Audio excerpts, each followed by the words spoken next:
बिस्मिल्लाहिर्रहमानिर्रहीम। अस्सलामुअलैकुम। मैं हूं उमर इनाम। आलमी सतह पर पाकिस्तान मुसलसल पजीराई हासिल कर रहा है और इसकी वजह सिर्फ़ और सिर्फ इमरान ख़ान है। आज आलमी सतह पर एक बार फिर पाकिस्तान के किन इक़दामात को तारीफ़ की गई, उनकी तौसीफ़ की गई, उसके बारे में बात करेंगे। एक और इन्वेस्टिगेटिव स्टोरी सामने आई है। हमारे एक दोस्त हैं साकिब विर्क, उनकी जो एक्सप्रेस के अंदर होते हैं, वो है 12 मार्च की रात, यानी 11 और 12 मार्च की रात को बिलावल भुट्टो ज़रदारी ने मुतअद्दिद बार कॉल्स की मरीम नवाज़ को। क्या गुफ्तगू हुई, वो जो पैनिक था 11 और 12 मार्च की रात को, वो क्या था, और अब किस तरीके से बिलावल भुट्टो ज़रदारी अपनी जो है वो शर्मिंदगी और शिकस्त की जो शर्मिंदगी है उसको ख़त्म करने के लिए अब बार बार ये कह रहे हैं कि जी उनके सेनेटर्स ने, किसी के सेनेटर ने, पूरी अपोजिशन के किसी सेनेटर ने बेवफाई नहीं की। हालांकि ये साबित हो चुका है कि सेनेटर्स ने जानबूझकर, वो जो 7 सेनेटर्स हैं, उन्होंने जानबूझकर यूसुफ रज़ा गिलानी के नाम के ऊपर ठप्पा लगाया है। उनके सामने जो खाना था उसमें ठप्पा नहीं लगाया। इसके अलावा बात करेंगे, पाकिस्तान में आइन और कानून की हुक्मरानी मुसलसल बढ़ती जा रही है। मैं अक्सर कहता हूँ कि सफ़र आहिस्ता है लेकिन जारी है और मंजिल की तरफ ही सफ़र जारी है। इसके ऊपर बात करेंगे। एक नई अथॉरिटी कायम की है पाकिस्तान की हुकूमत ने, इमरान खान साहब ने उसकी अप्रूवल दे दी है। और साथ बात करेंगे कि आज वो जो कहते हैं ना, अक्सर तंज़ उनको याद आ जाता है, मेरे मेज़बान, मेरे कप्तान मंसूर अली ख़ान, वो भी गए और एतज़ाज़ अहसन साहब भी गए एक्सपो सेंटर लाहौर में। क्या इंतज़ामात थे, और हामिद मीर ने इसके ऊपर, सलीम साफ़ी ने इसके ऊपर प्रोग्राम क्यों नहीं किया, ये सारी बातें इस वीडियो के अंदर ज़ेर बहस लाएंगे। सबसे पहले देखते हैं वर्ल्ड इकनॉमिक फ़ोरम, जो इमरान खान का दीवाना बना हुआ है मुसलसल, यानी हर दूसरे तीसरे महीने वर्ल्ड इकनॉमिक फ़ोरम ऐसी डॉक्यूमेंट्रीज़ और ऐसी चीज़ें सामने लाता है जो पाकिस्तानियों का सर फ़ख्र से बुलंद कर देते हैं। अभी वर्ल्ड इकनॉमिक फ़ोरम ने 1.5 मिनट की एक पैकेज बनाया है, एक डॉक्यूमेंट्री आप कह लें, वो बनाई है, जिसमें उन्होंने कहा है कि पाकिस्तान 3 तरीके से अपना फ्यूचर ग्रीन कर रहा है। यानी क्लाइमेट चेंज के अंदर जो जो चीज़ें आती हैं वो पाकिस्तान कर रहा है। वो 3 पाकिस्तान की इक़दामात की बहुत ज़्यादा तारीफ़ की गई है। इसके अंदर वर्ल्ड इकनॉमिक फ़ोरम की ये जो नई डॉक्यूमेंट्री आई है, जिसमें पाकिस्तान के इक़दामात को सराहा गया है, उनकी तारीफ़ की गई है, और बाकी ममालिक से भी कहा गया कि वो पाकिस्तान को इसमें फ़ॉलो कर सकते हैं। वो क्या हैं? सबसे पहले कहा गया है कि पाकिस्तान ने ये आज़म किया है कि पाकिस्तान 2030 तक अपनी जो मजमूई पैदावार है बिजली की, एनर्जी की, वो 60% तक कुदरती ज़राए के ज़रिए अपनी प्रोडक्शन करेगा। बिजली की 60% तक 2030 तक कुदरती ज़राए जितने भी हैं उन सब को बरूएकार लाया जाएगा। और ऐसे तमाम ज़राए, सबसे जो लीथल था, सबसे ख़तरनाक था, जो शरीफ ख़ानदान हमारे गले डाल के जाना चाहता था, वो कोल एनर्जी थी, जो पाकिस्तान ने, जिसके प्रोजेक्ट कैंसिल किए हैं, मज़ीद अभी पाकिस्तान नहीं कर रहा।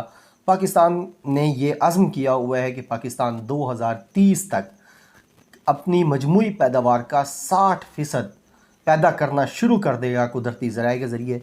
इसकी तारीफ़ की गई है, और ज़ाहिर है इसके बाद 100% तक पाकिस्तान इसके ऊपर जाएगा, कुदरती ज़राए से बिजली हासिल करने के जो ज़राए हैं। इसके अलावा वर्ल्ड इकनॉमिक फ़ोरम ने कहा है कि पाकिस्तान ने 85,000 नौकरियां पैदा की हैं ग्रीन फ्यूचर के हवाले से, यानी जंगलात में, नर्सरियों में जो शजरकारी मुहिम हो रही है उस हवाले से 85,000 नौकरियां पैदा की हैं पाकिस्तान ने ग्रीन फ्यूचर के हवाले से। इसको सराहा गया है वर्ल्ड इकनॉमिक फ़ोरम के हवाले से, जो क्लाइमेट चेंज के ऊपर बहुत ज़्यादा सीरियसली काम कर रहे हैं, ममालिक भी और वर्ल्ड इकनॉमिक फ़ोरम भी। इसके अलावा उन्होंने पाकिस्तान में जो पार्क्स और बड़े बड़े फॉरेस्ट बनाए जा रहे हैं, अब इसके ऊपर भी बड़ी पाकिस्तान की तारीफ़ की है। और जो सबसे अहम जुमला था वो ये कहते हैं कि जब एक डिज़ास्टर फैला हुआ है पूरी दुनिया में, पेंडेमिक है, और इस वक्त हमें चाहिए कि हम क्लाइमेट चेंज के बारे में दोबारा सोचें, सीरियसली सोचें, ज़्यादा इसके बारे में तफक्कर करें।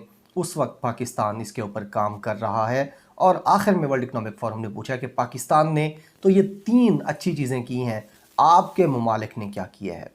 ये पाकिस्तान की रिकग्निशन है। और जब पाकिस्तान जैसा मुल्क यानी जिसने टेररिज्म में इतना ज़्यादा नुकसान उठाया हो, जिसके बारे में आज से 3 साल 4 साल पहले तक ये ख़दशा ज़ाहिर किया जाता था कि शायद पाकिस्तान के जो न्यूक्लियर एसेट्स हैं वो इन डेंजर हैं, ख़तरे के अंदर हैं, तालिबान उन तक पहुंच सकते हैं, दहशतगर्द पहुंच सकते हैं। अब वही पाकिस्तान आलमी सतह पर पॉजिटिव न्यूज़ में, पॉजिटिव डेवलपमेंट्स में अपनी जगह बना रहा है, जो कि काबिल सताइश हैं। और इसका पूरा पूरा क्रेडिट जो है वो इमरान खान साहब को जाता है। और हम उम्मीद करते हैं कि इस तरह मज़ीद भी चीज़ें आप बेहतरी की जानिब जाएंगी। अब बात करते हैं 11 और 12 मार्च की। 12 मार्च को सेनेट के चेयरमैन का इलेक्शन होना था। इससे पहले शब खून मारा गया 3 मार्च को, जब हफीज़ शेख के ख़िलाफ़ पैसा चलाया गया, धौंस धांधली चलाई गई, पता नहीं कोई वीडियोस भी जो मरीम नवाज़ कहती हैं वो भी चलाई गई, टिकटें भी चलाई गई और हफीज़ शेख को हराया गया। यूसुफ रज़ा गिलानी जीते धौंस धांधली से। 12 मार्च को वो बड़े पुरुमीद थे कि हम ये जीत जाएंगे।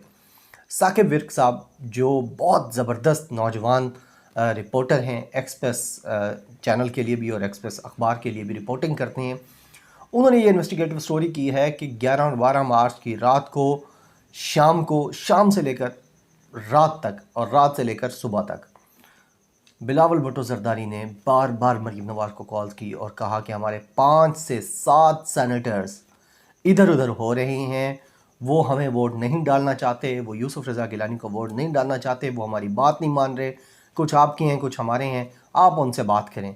तो ये पूरा पैनिक चलता रहा पीपल्स पार्टी, नून लीग में, पूरे पीडीएम में 11 और 12 मार्च की रात को। इनको पता था कि कुछ लोग, जिस तरह ये कहते हैं ना कि जी इमरान खान से लोग मुतनफ़िर हैं इसलिए हफीज़ शेख के ख़िलाफ़ वोट डालें, यूसुफ रज़ा गिलानी के हक़ में डालें हैं, इस तरह बिलावल भुट्टो को भी पता था कि लोग मुतनफ़िर हैं इनसे, इन बैरूपियों से, इसलिए इनके अगेंस्ट जाना चाहते हैं इनके अपने सेनेटर्स। अब जब गेम नहीं बनी और सुबह उन्होंने 7 वोट इधर से इधर हो गए, तो अब इन्होंने फिर वो कहते हैं ना कि सियानी बिल्ली खंबा नोचे वाला काम करते हुए कहा नहीं नहीं नहीं, हमारे तो कोई बंदे इधर उधर गए ही नहीं है, हमारे तो सब बंदों ने वोट दिया है। अब इस पे साकिब विर्क साहब ने कहा है कि यार कितना आसान है इसको कैलकुलेट करना कि उन लोगों ने जानबूझ के यूसुफ रज़ा गिलानी के ऊपर ठप्पे लगाए हैं या नहीं लगाए।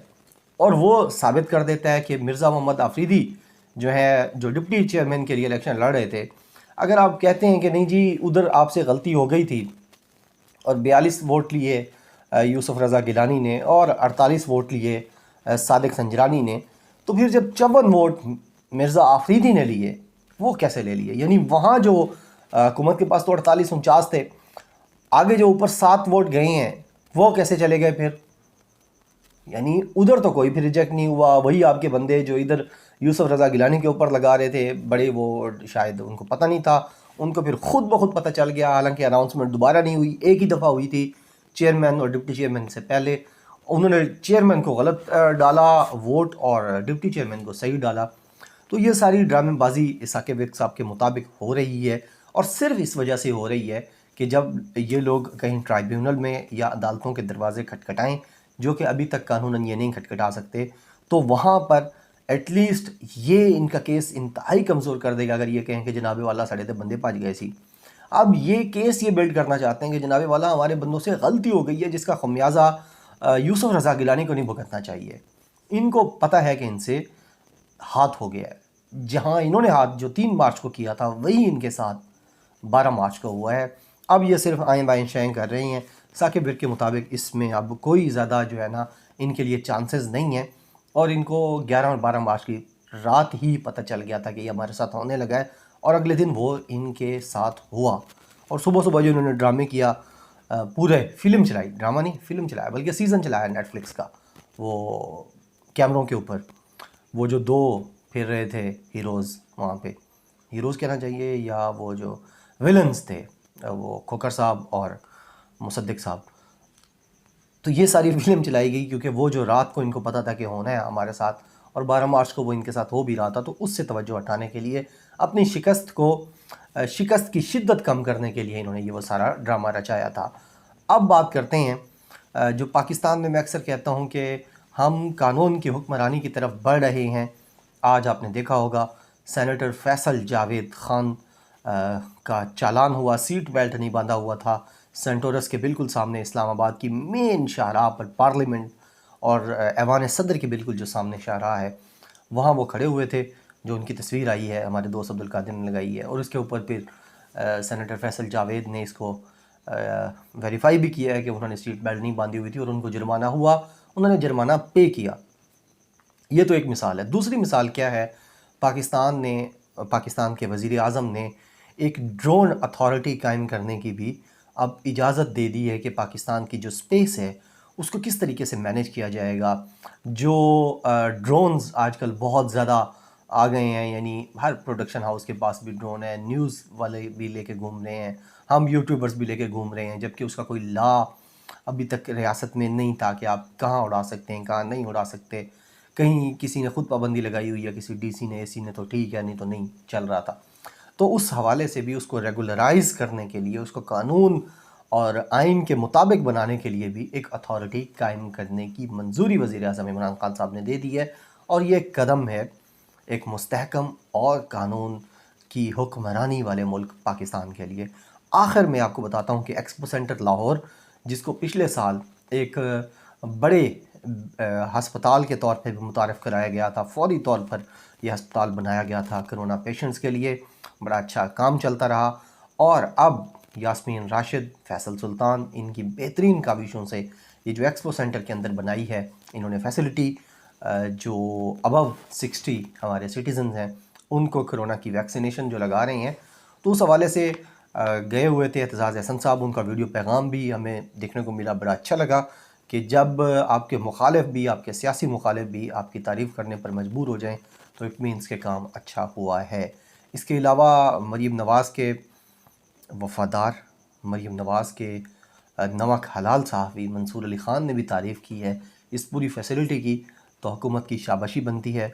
यास्मीन राशिद पर हम तनकीद भी करते रहे हैं, लिहाजा अब मैं उनको एक तरह से शाबाश तो नहीं, हम तो छोटे हैं, शाबाश तो वो दें, हम एक तरह से उनको अप्रिशिएट करना चाहते हैं इस पूरे मामले में कि जो उन्होंने संभाला है और जिस तरीके से ये किया जा रहा है। और साथ साथ ये जो एक्सपो सेंटर लाहौर की बेहतरीन सर्विसेज हैं, ये सवालिया निशान भी हैं हामिद मीर, मंसूर अली ख़ान, सलीम साफ़ी और इस जैसे जितने, यानी आप लोग शाज़िब खानज़ादा नज़र आते हैं जो हीरो बना के पेश करते रहे हैं मुराद अली शाह को, तो अब कम से कम उससे सवाल तो करें ना कि एक्सपो सेंटर लाहौर जैसी फैसिलिटी कराची में कहाँ है, बल्कि पूरे सिंध में कहाँ है। तो ये थी आज की वीडियो, उम्मीद है आपको पसंद आई होगी। अपनी दुआओं में मुझे याद रखिएगा। बहुत शुक्रिया। अल्लाह हाफ़िज़। पाकिस्तान जिंदाबाद।